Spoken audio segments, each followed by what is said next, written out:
Привет, друзья подписчики. Когда я увидел это видео, я сперва подумал, что это какой-то фейк, что леса поджигают.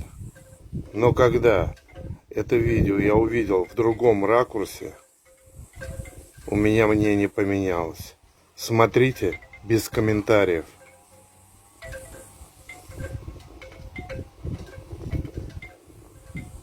Я ничего не хочу сказать.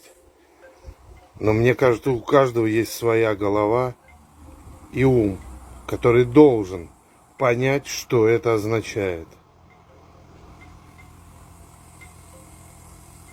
И никто не говорите, что этот вертолет тушит пожар. Потому что сейчас будет отчетливо видно, что после него, после этой полосы, вот смотрите, остается воспламеняющая как раз эта полоса, куда он все это поливает. И вот видно даже огонь. Думайте, ребят.